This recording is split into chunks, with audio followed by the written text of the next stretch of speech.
are back with For the Love of the Show. If I'm not mistaken, I think this is what, episode 4, Good Doctor? Maybe 5.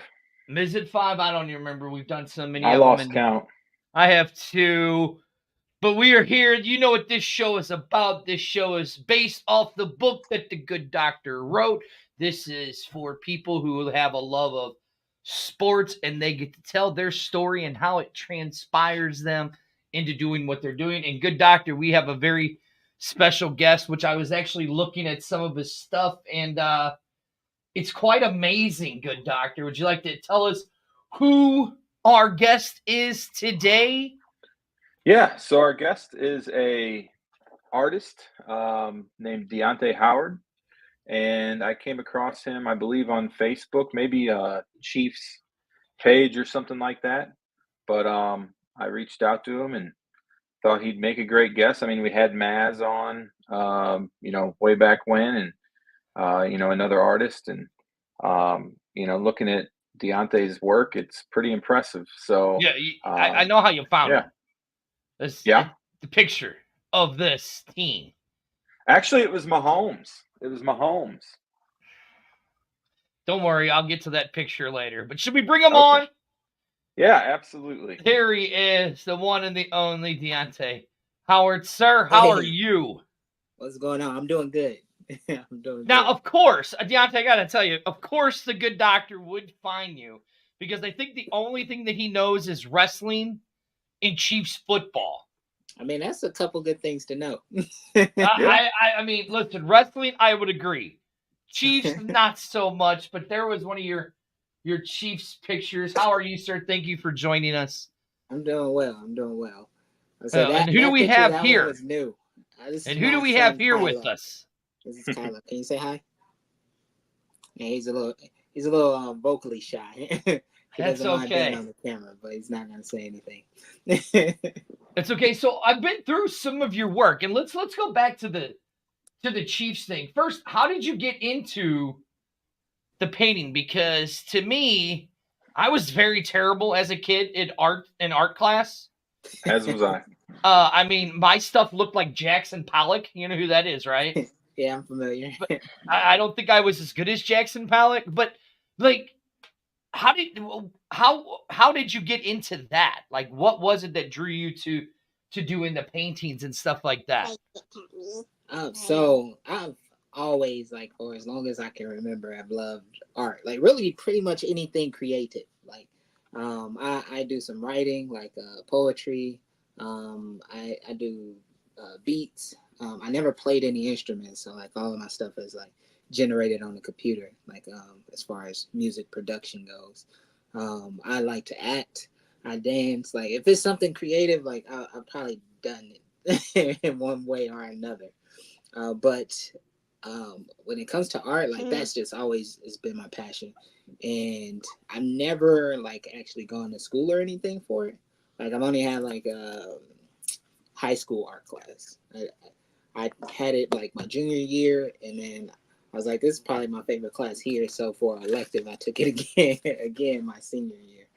But apart from that, like it's just been like self-taught.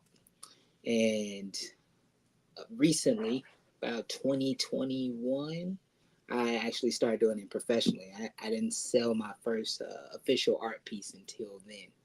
So that's how it started. Now hold on.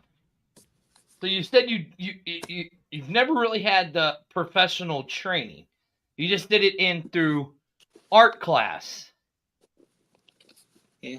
In high school. So you never went to college to be an artist.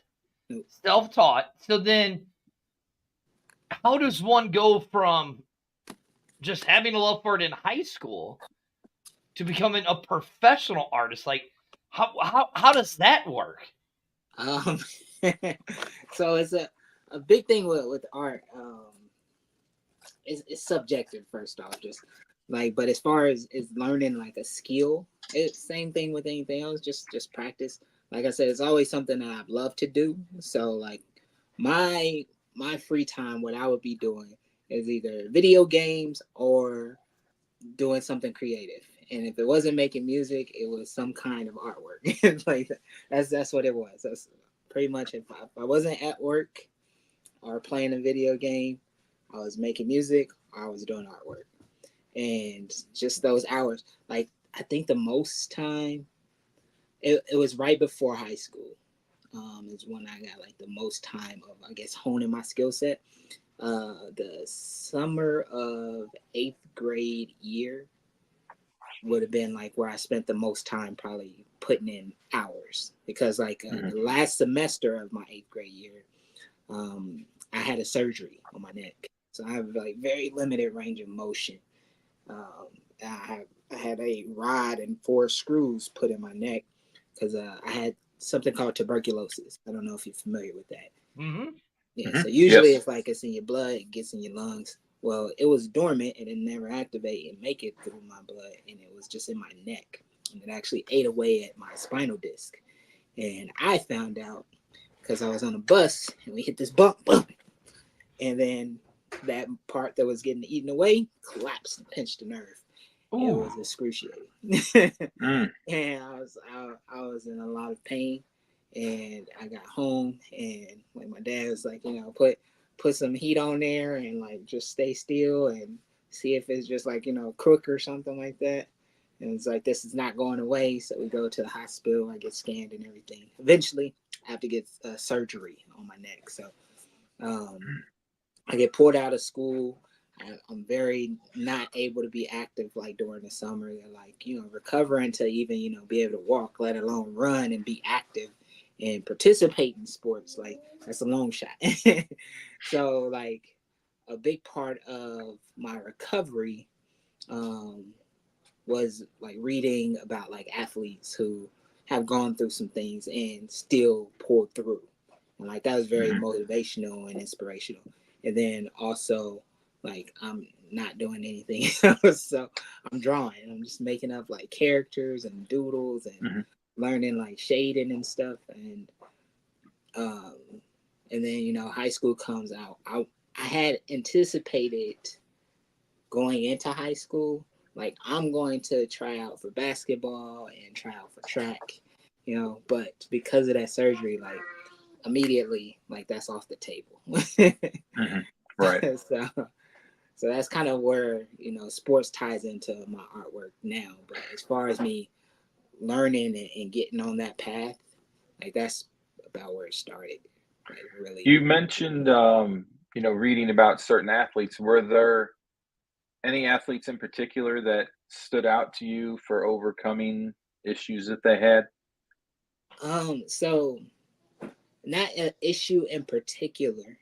Like Okay. just more of a upbringing type of thing that I really related to was Jerry Rice. Okay. Jerry Rice is like my all-time favorite athlete, and just like learning about like his upbringing. Like let me preface this.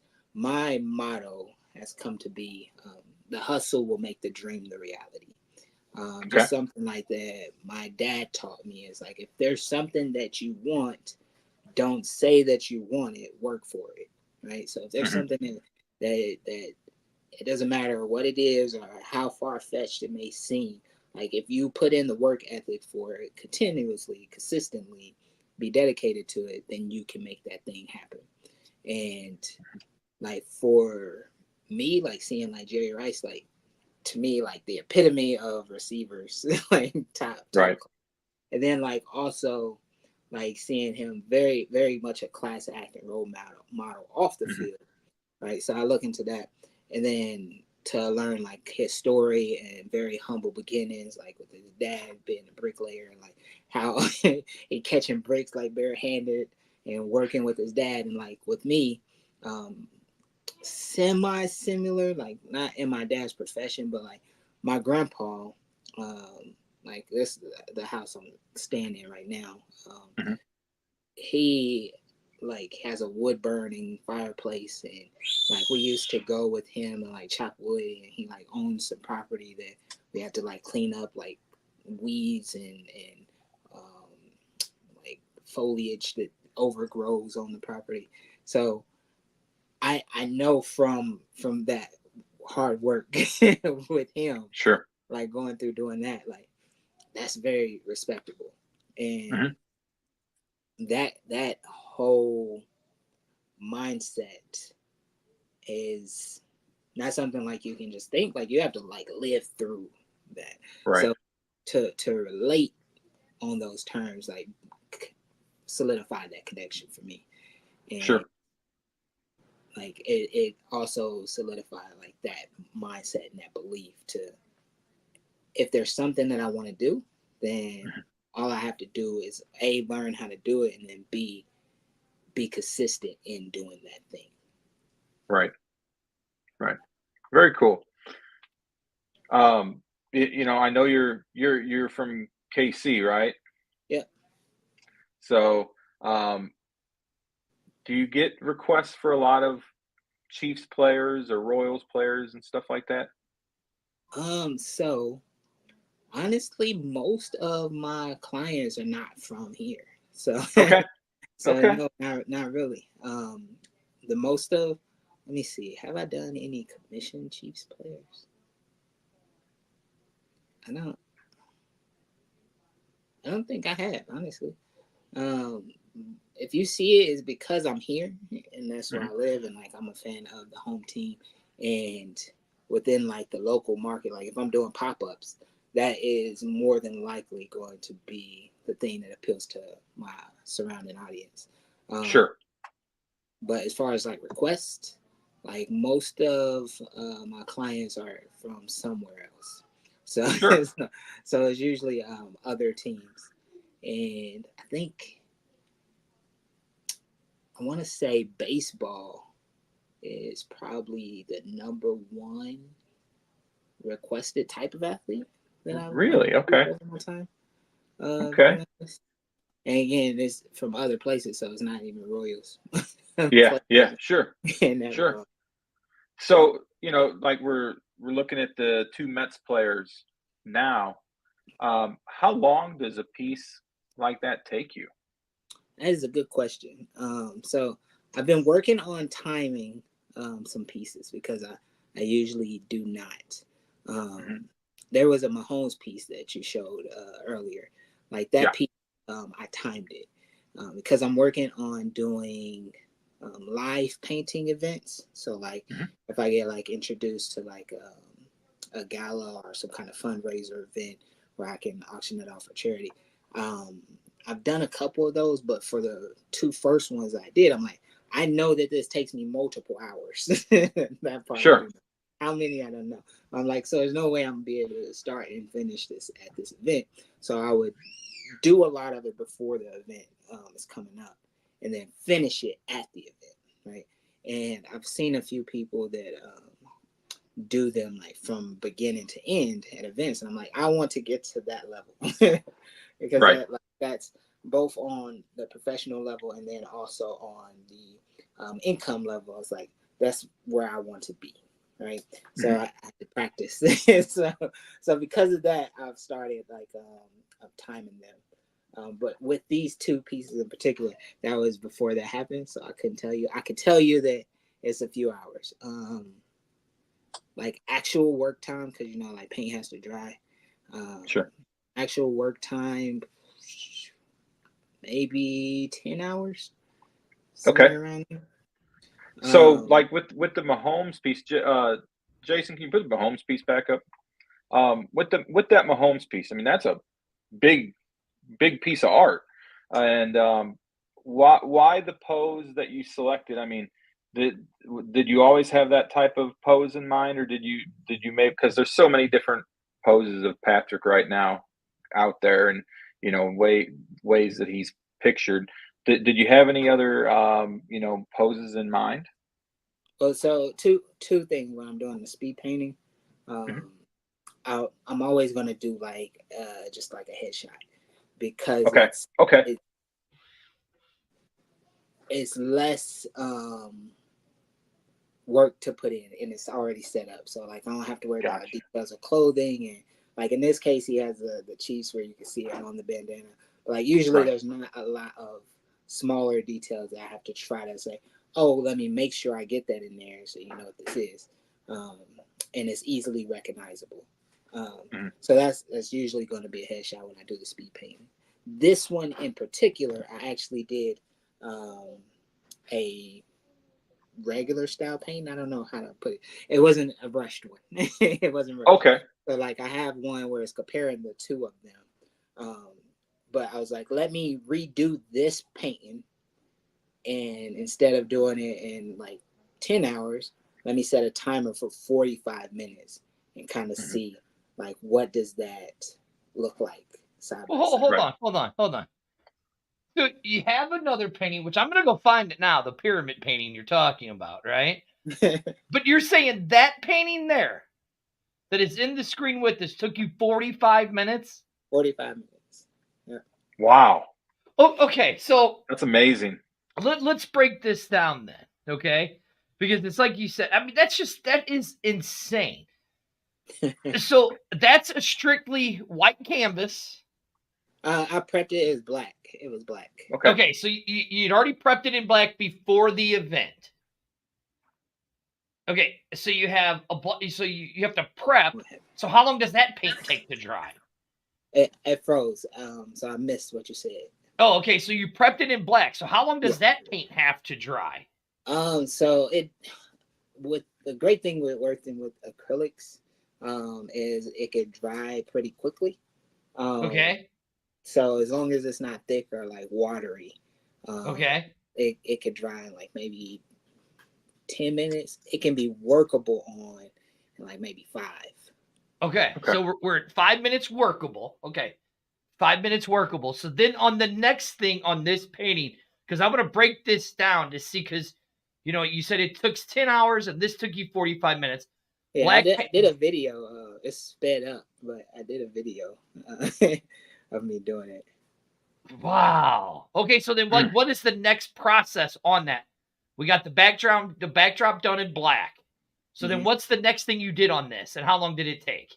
So for the prep work, what I do the background, and then I do like a like quick sketch for placement, and then I start the timer for painting from there. Usually I have it up on my easel, which I think if I had the easel at the time, my easel was broken. The top part that would hold the canvas in place, I didn't know where it was. So I laid this down on the ground, and I was working on it like on the ground. So wow. So you did this on the ground? Yeah. I feel like that's Jeez. But what I've learned, because this is my 4th one, just trying to get my time down. It's my 2nd one this big, 4th one total. So the first 2 were smaller ones.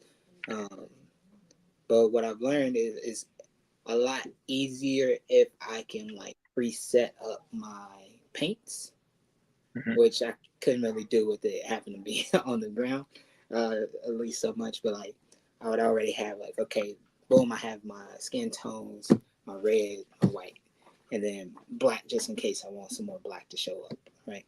Yeah. But yeah, so from there, once I'm ready, like I don't necessarily have, I was about to say I start from one spot to another, but I don't actually have like a predetermined yet anyway, a predetermined like flow. Because like I said, I'm learning and practicing, trying to get my time down. Right. So I'm kind of switching. Like with this one, I think I started with the red paints first, so like the jersey and the headband, and then the white, so like where his collar is, and then I think I did the highlight levels of the skin first, and then kind of just spread that everywhere on the face, and then came back in with darker paints, because darker paint is easier to go over lighter paint, because lighter paint a lot of time can be transparent. So if I would have went in dark first, it could mess up how that lighter paint would have came through, versus and just try and quickly blend some of the darker ones in there. So. Jeremy, you look at this, and I mean, this easel goes from his head to his knees. Yeah. It's 4 feet. So you're talking, that's a 4-foot painting That's what, Or 4 close, foot almost. It's by like it's 45 inches. So close 45 inches Wow. wide. no, it's 30 by Long. 45. Yeah. I mean, so you're talking 45 minutes to create that. I mean, that's just So like, Unreal. the like thing that's is, like, with it it's bigger, bad enough painting to make it even, to make it look that good. But why in the hell would you be like, screw it, I'm gonna try speed painting? Like, where does your mind translate that at? so like I said, so it's mainly for like events. I've been blessed to have been invited to a few events. Okay. And the first two, I had let them know, like, hey, I won't be able to start it at the event, but I can definitely finish it. I can come, I can be there, like people can see me working on it, so we can make something happen. So the very first one was after I got back to the country, like maybe 2 months after that. The draft was here in Kansas City, and I was invited for the NFL alumni for that piece, actually, right there.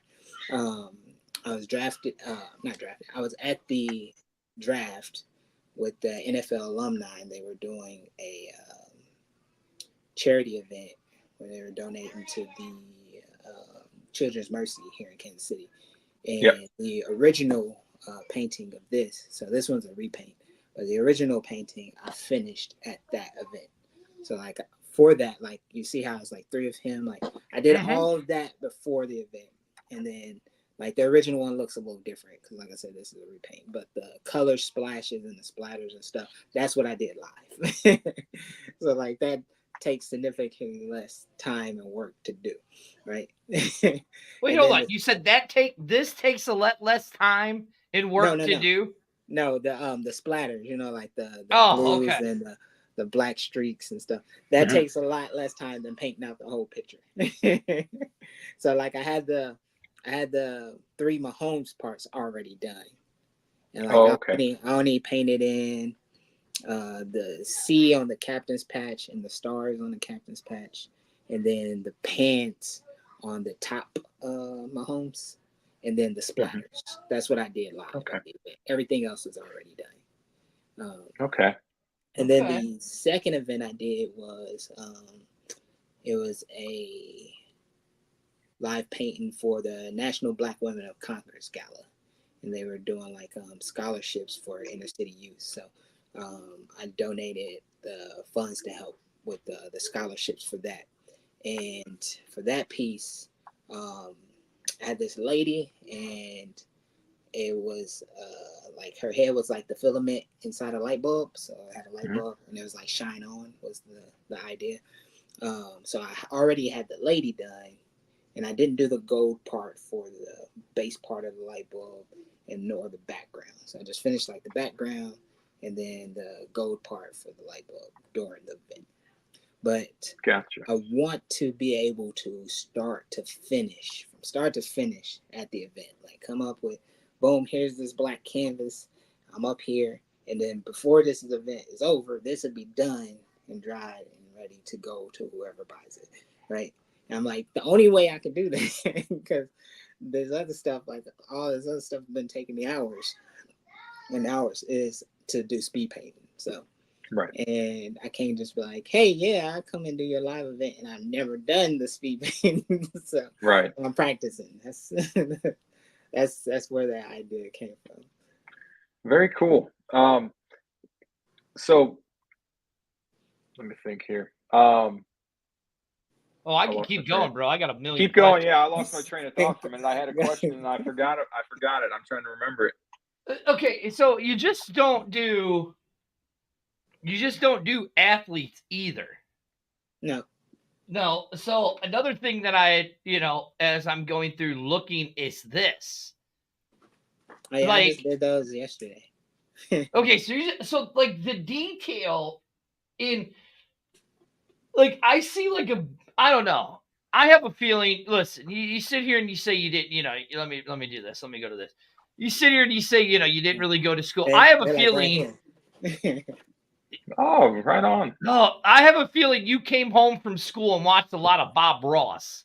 Actually, no. I've never watched Bob Ross.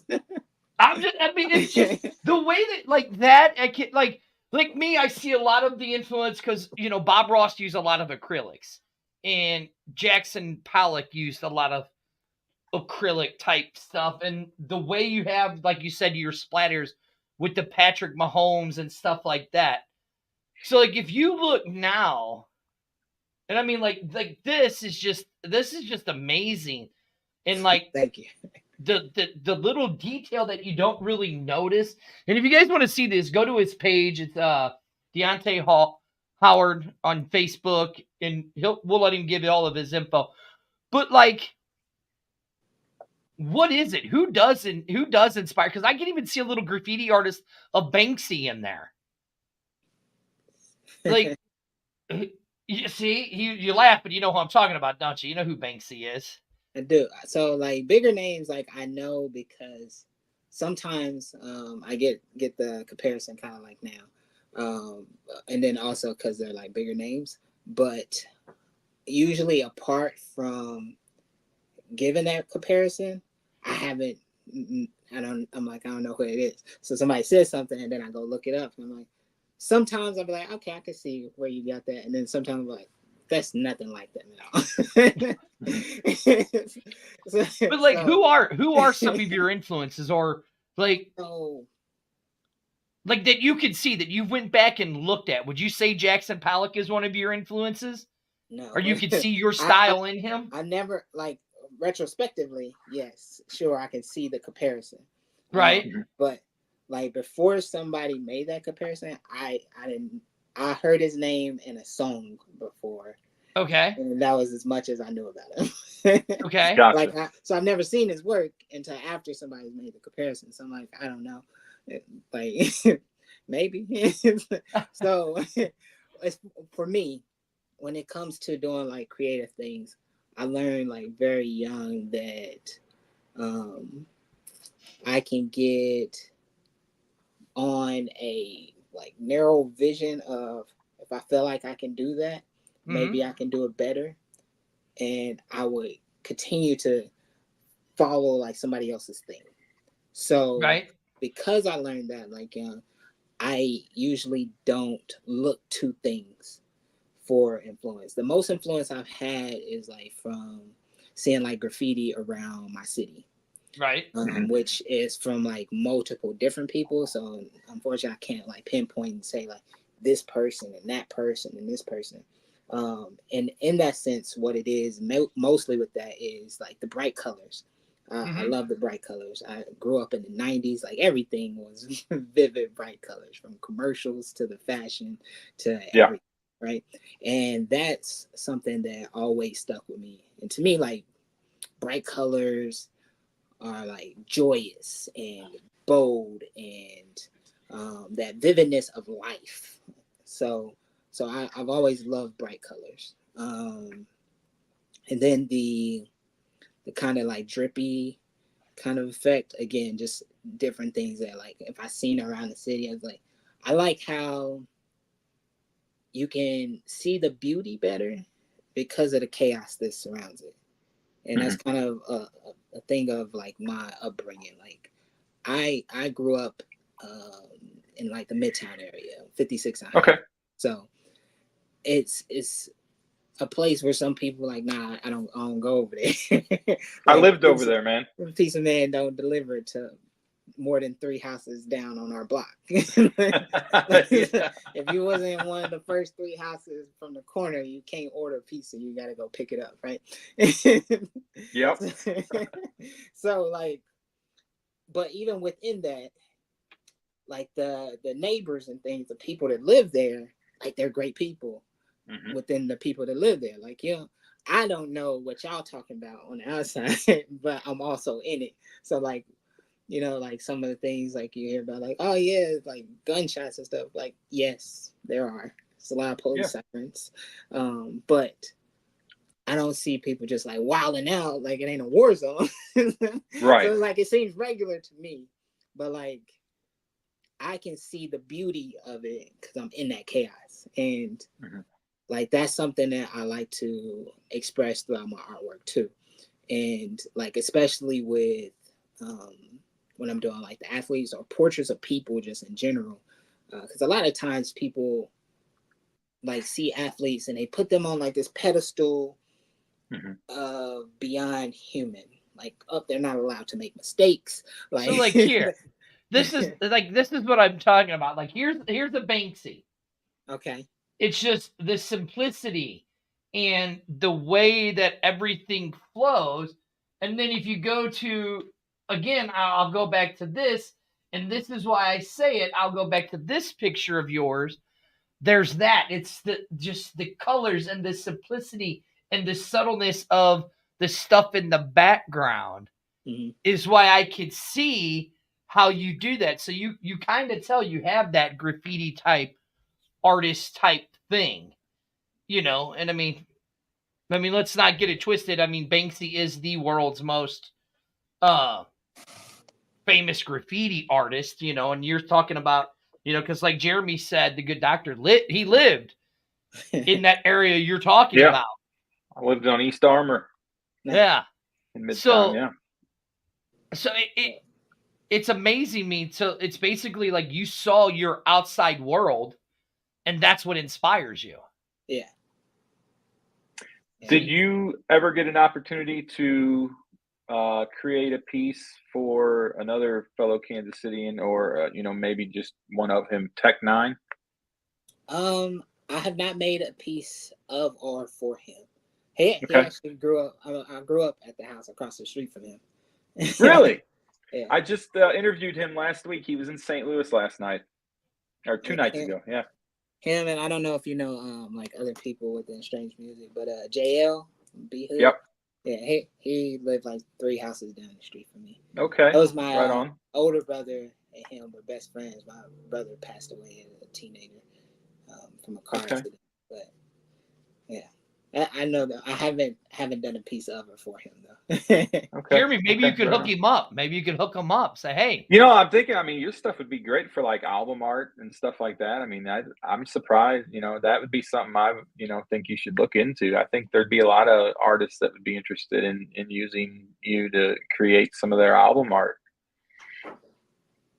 I definitely wouldn't be opposed to do it. My thoughts on that though would be like more so commission a painting, and then we can use that painting for an album art, not necessarily commission me to do the album. Right. Mainly so if I wanted to commission you to do a piece, say a portrait of my bulldog, how much would something like that cost me? So that's not a straight question just like that, because there's other factors, right? Sure. What size canvas are we talking about? Or are you just talking about like a straight just headshot of your bulldog, or is this a full body shot of your bulldog? So there's a few other things that I would need to know. Right. With that being said, like usually pets are a little bit less than people because it's not as much details that have to go into them.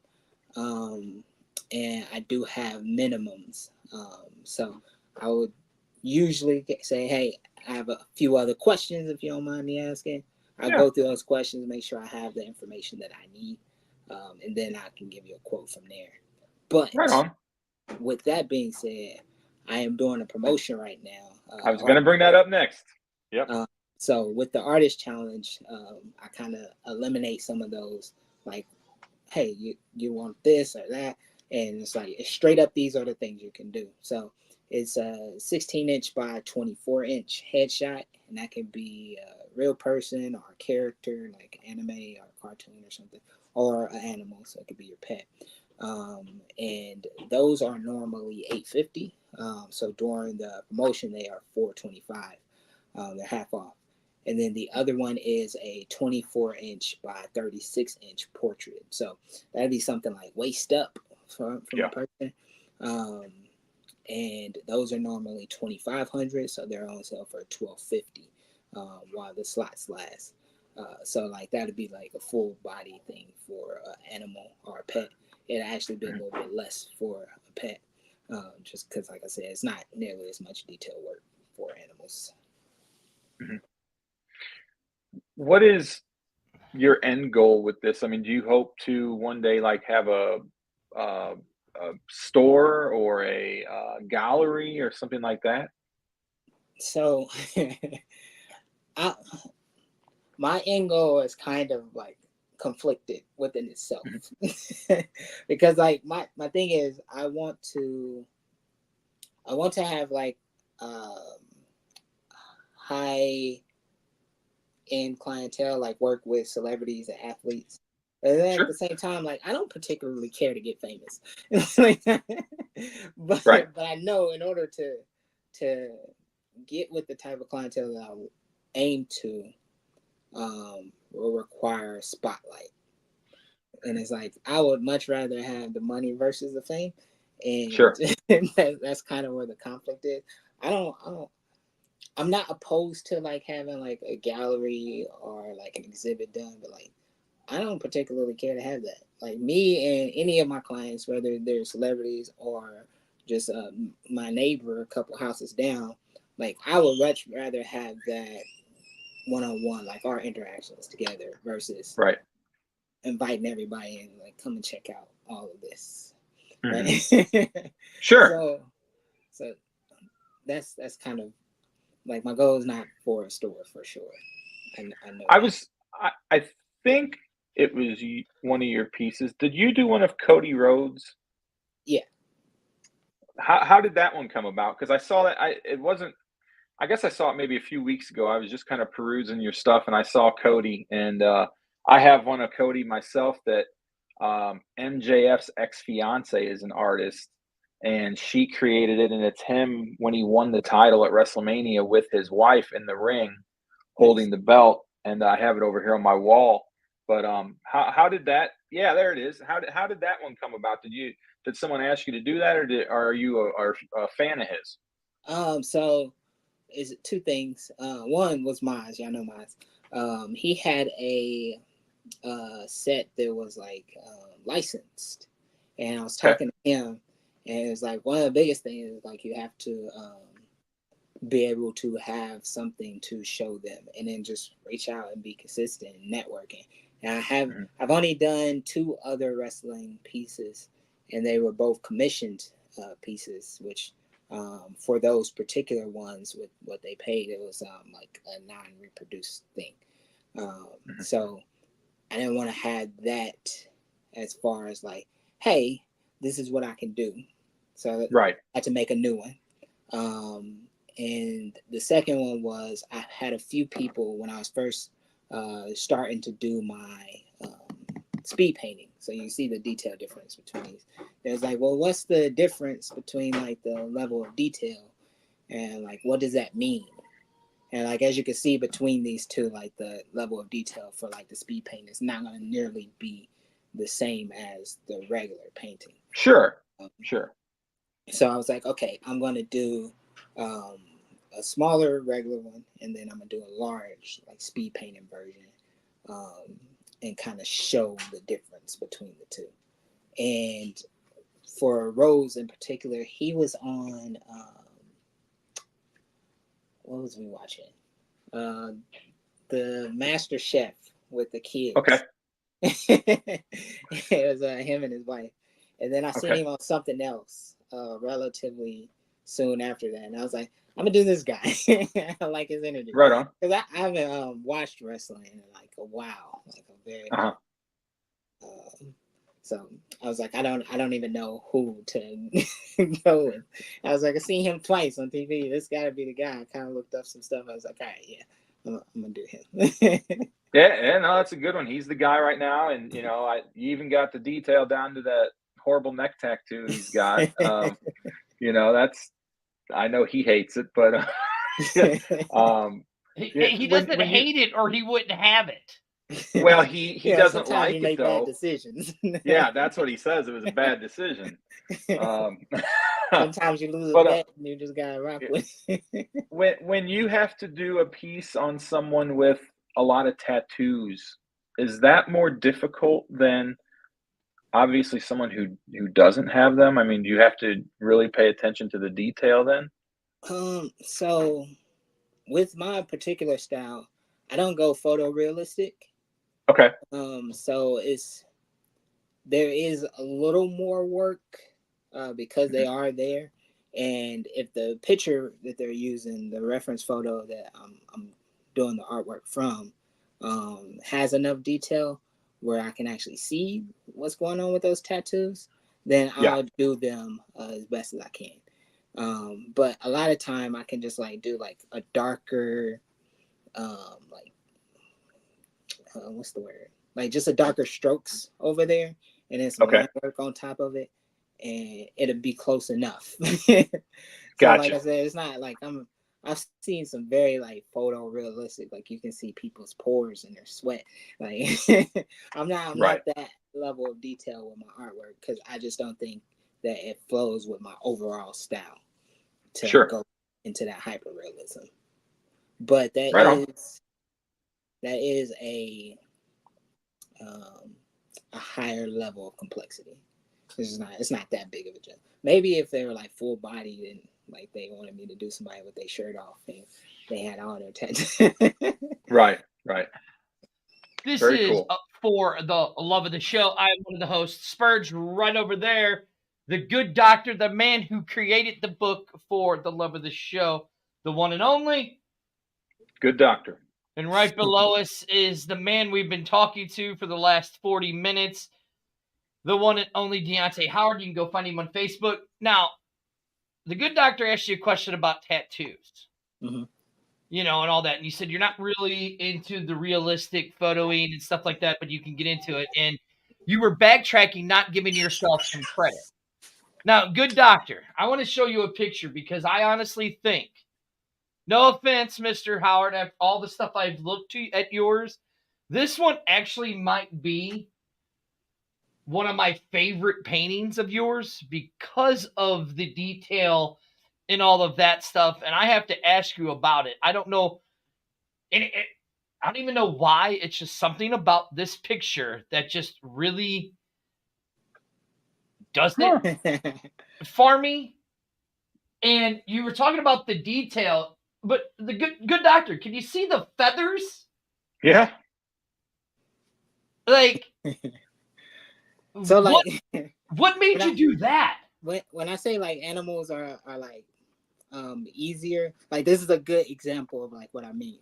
So to do something like this, like it looks very detailed because of like how like overall animals work. Like same thing with the hummingbirds, right? Like you're like, I love the detail.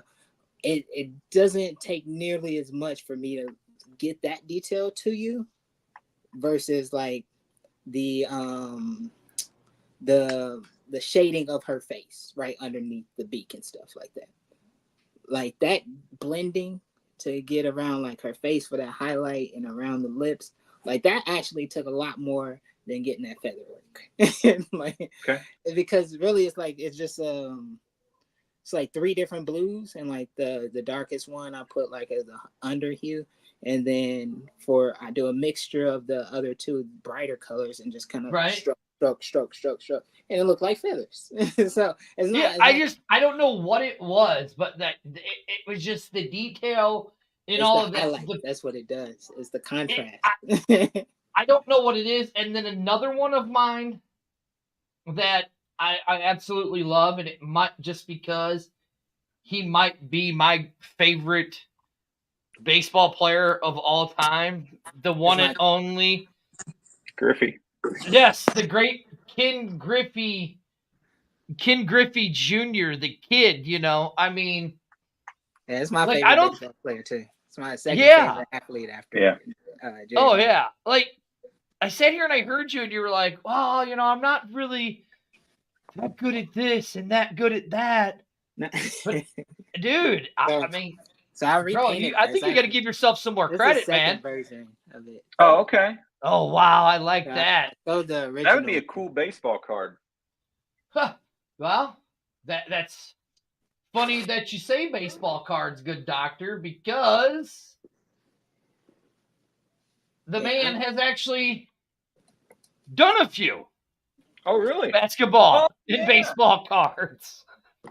Are those the tops? No, that's my stuff. Oh, okay. Wow. So I have not been able to contact anybody from Tops or Fanatics at this point to actually do anything official, but I created those the beginning of this year, I think. Maybe it was, let me see.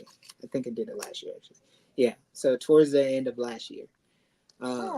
When So I first started professionally doing my artwork in 2021. And at the time, I was working full time. I was selling insurance, so like art was very much a side thing, and Sure. I did like a few pieces throughout the year. And in 2022, I actually got laid off from my job, and the Chiefs were making a Super Bowl run. Unfortunately, the Bengals beat us, but that game was here in Kansas City, and before the game, like during tailgating time, I had took some prints and canvas prints of my pieces, and I went up to the stadium and I sold all of them. And I told my wife, I was like, you know what? I'm not putting in another application. Like this is what I'm doing. And at the time, we had already had set up and planned to go live abroad for a year. And like when I was looking for jobs, I was trying to find something remote. And I was like, I can do this remotely. I can just do like prints that with this supplier they could ship to anybody in the world, but they're in the States where most of my audience would be. And as I'm marketing and things like on the internet and trying to share my work, a lot of where I'm at is in like sports card groups. And a lot of people was like, "Oh, you should do custom cards, and you should make cards." I'm like, I have no idea how to do this. Right. Like I haven't collected cards since like a kid. Like I ain't even noticed this is still a thing, and it's a huge thing. It's huge. I was like, I had no clue. Right. So Right. they're telling me this throughout like 2020, and like I'm like, well, I'm in Mexico, and then we went down to Colombia, and I was like, well, I'm in Colombia, and the thing is like, for me, quality is a key factor in anything that I do. I'm not going to sell somebody something that I don't know is quality before you receive it. And with me being down in Colombia in South America, like I can't get samples of cards from companies to see if what I'm doing is good or not. So we come back Christmas of 2022.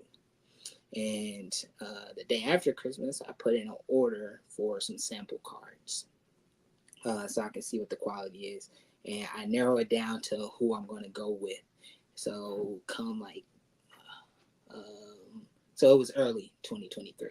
So come like January or February or so, I have all the art pieces that I'm going to do for this first collection. I took 30 of my art pieces from 2022. And I made my first collection of cards.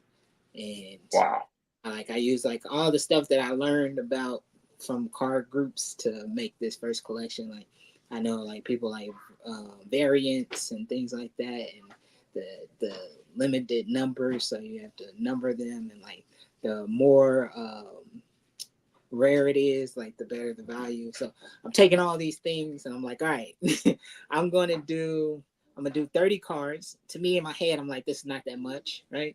30. yeah, What happened is I didn't do all the math, right? The Bible says count your costs all the way through before you start building. I did not. I did not. So I'm like, 30, that's not that bad, right? So I'm like, okay, I can do maybe 200 total cards and break them up in these different variants, like 99 base ones. I'll do one deluxe one, which you saw that Tatum, like it had like hand painting on there. So one of each one, I do hand painting on it, and that's the deluxe version. I'm gonna do some gold ones, some chrome ones, and some holographic ones, right? And so it's a total of 6,000 cards, 200 of each of the athletes. And like I order these, and then I have to order these like one-touch cases and some custom stickers and like all this stuff. And then the toughest part was like this holographic stuff you see on there. I had to put this on there by hand. Like I had to, like they come in sheets. So like I gotta cut it down, fit the card, put it on there, peel that off, make sure I got it on there right, because if you try and take it off, I can mess up the card. But this was a lot more, a lot bigger project than I anticipated. But yeah, that was my first collection, and kind of like my last collection. Not my last cards, but my last collection. So, Sure. like, moving you talk about forward, collection, like right Mhm. here, this right here.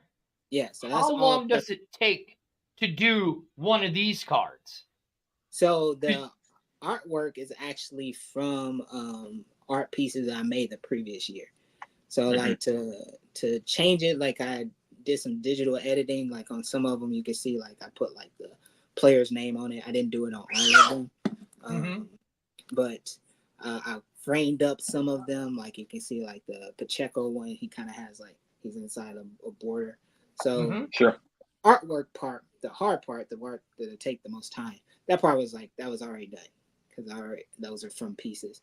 Like I used the pieces that either sold out the quickest or pieces that I personally like, whether it's sold well or not.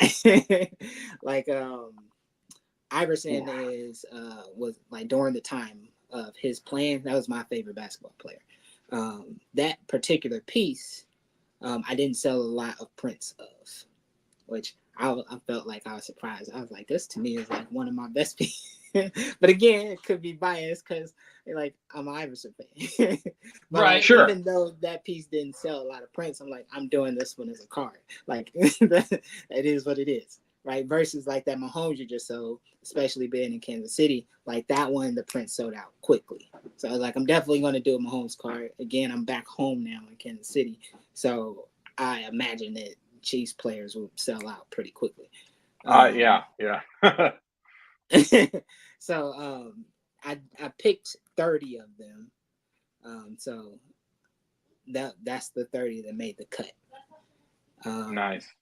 And then like for moving forward, what I do now is I do one-of-one cards.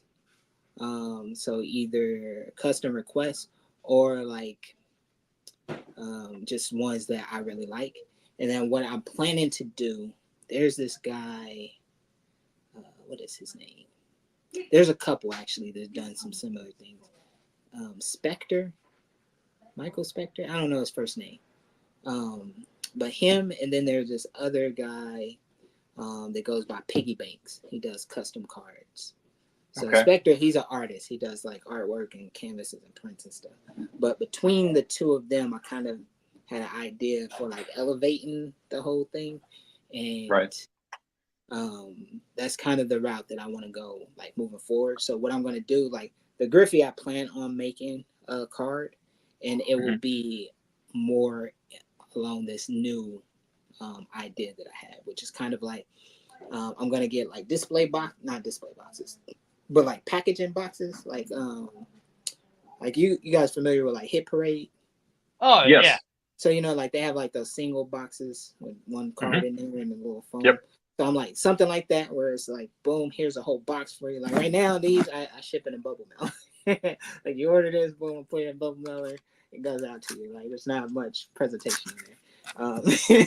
So I'm gonna have like a custom little box, the little foam thing, keep it still, and then inside there's gonna be like maybe 75 of the individual card is going to be the total that I make. And when you buy it, you'll randomly get one. You don't know which one that one is going to be, but like it'll have different variants, like maybe like 5 green ones where like it'll have like the cases that have like the color borders around them. So it'll have a green bordered case with like a different type of holographic overlay, and then like certain amount of gold one. It'd be different variants in there with different rarities. You don't know which one you're gonna get until you get it. Gotcha. Kind of like they did with the triple auto from the Olympics. So like you don't know which one you're gonna get, but not nearly that many of them. Like, a few 100,000 of those made, and then not just shipped in this little plastic thing. It'll be like a box. So. Now, Mr. Howard, if you've noticed, I've been showing a lot of the Chief paintings you did because somebody on this show isn't very bright when it comes to Chiefs memorabilia. Like they'll spend like stupid amounts of money And he has a man crush on these two players in particular, Travis Kelce and Chris Jones. So, I mean, here's what I'm gonna broker the art deal for you. How much are these two pieces going? Because you might have somebody who's not very bright with his money when it comes to cheap stuff buy them off you. So the Chris Jones one is actually a canvas print, and then the There you go, good Kelsey doctor. piece is the original. Okay. There are no canvas prints available of that piece. Like the Kelsey one. So I do different types of releases. So the Kelsey one was a limited time release. Like you had to order between this date and this date, and there were a number of prints. I usually, when I do that, I maybe order like 4 or 5 for myself, so I can have some at pop-up events that I do. So I have like 3 left, I think, of the 12 by 18 inch paper prints, and then the original painting. And the original painting is $2,000. Wow. Chris Jones piece, that one is a print, and it was a limited time, but a bigger range where you can order the prints, and it was all the way through the end of the season last year. Okay. So I still happen to have that canvas, which I had to have for like displaying and showing, taking pictures and stuff like that. But I do not have that original painting available. And that With canvas print, 300. Okay.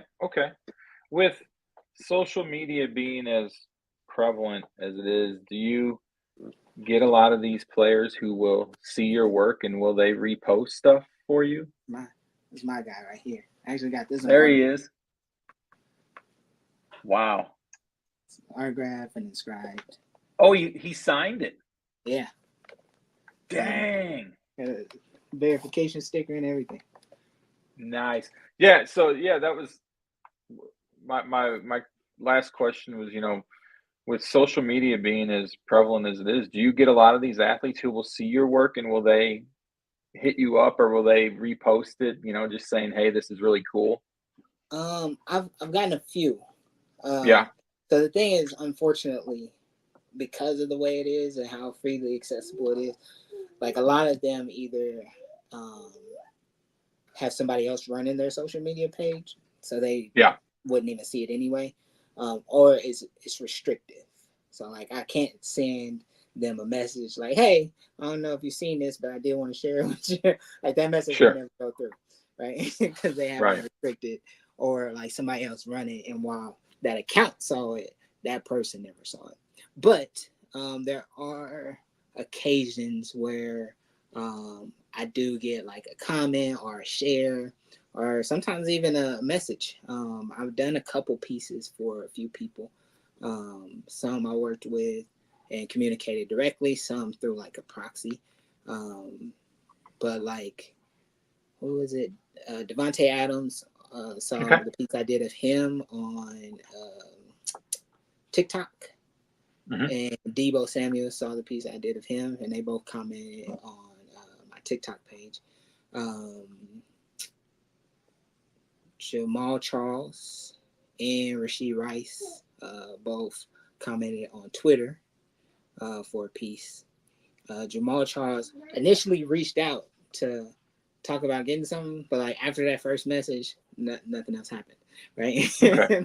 Like, which that's not for him in particular, just people in general. I'm like, what happens here? Like, there's so many people that like they start a conversation and then just be gone, like never anything else. And it like it's not even like they run from the price thing, because like a lot of times like we don't even get to that part. like you haven't even seen the price for you to be like, oh nah, it's gonna be too much. But it's so weird. Like I don't know how many messages I get where it's like, hey, if I wanted to get this and that and this, and I'm like, yeah, tell me about that, and then no more conversation. Okay. But I've done a piece I didn't do it for Acuna. I made a piece of Acuna, and like somebody from his team was like, "Hey, I want to get that for him," and they got it and they sent it to him, and he shared it on his Instagram story. So like I know he got it, which that was pretty awesome. Walter Jones, the original Black Power Ranger.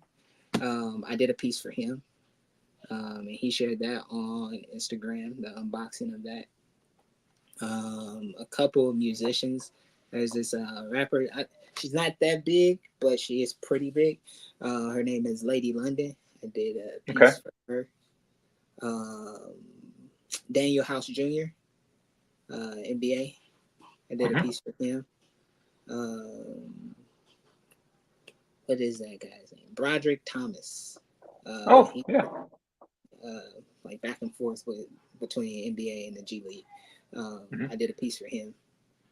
So I've done quite a few. Very cool. Very cool. Well, that's awesome, man. Yeah, this has been really cool. I appreciate you coming on and talking to us. I appreciate the invite. This has been a fun hour and to learn stuff. We would love to have you back on anytime. But right now, tell everybody, like Instagram, Facebook, where they can find you, where they can get your stuff, or if they want to commission you for a piece, tell people where they can find you at and all that good stuff. The best two places to contact me are going to be on Instagram and Facebook. Instagram, it is Howard, my last name, .d, my initial, .artist. So Howard.d.artist. That's how you can find me on Instagram. And then Facebook is just my name, Deante Howard. There's not a lot of them. I think there are like at least 2 other ones, but you'll see me like with my artwork. So it's easy to find me. Just send me a direct message on either one of those and I will reply. I do have a website. It's kind of a continuous stage of flux. I just made a big change to it, so it's updated and I'm adding pieces on there now, but you can also contact me on there and put in a commission request. And my website is www.decor.design. So it's DEECOR, which is my artist name. So that's the best ways you can get in touch with me there. Awesome. Well, Deante, thanks for coming on, man. This has been great. And I'm glad we were able to finally get it on here today and chat. And hopefully our Chiefs can get a win tonight. Yes. Okay. Three dubs. Three. That's right. Oh, this is for the love of the show. So we might as well start it with the 3 back-to-backs. This is for I had to throw that in just to irritate Spurs. Yeah, here's how you do it. He does not like the Chiefs. This is the best way to do it when you're controlling the board. You just go like this. We'll see you guys next week.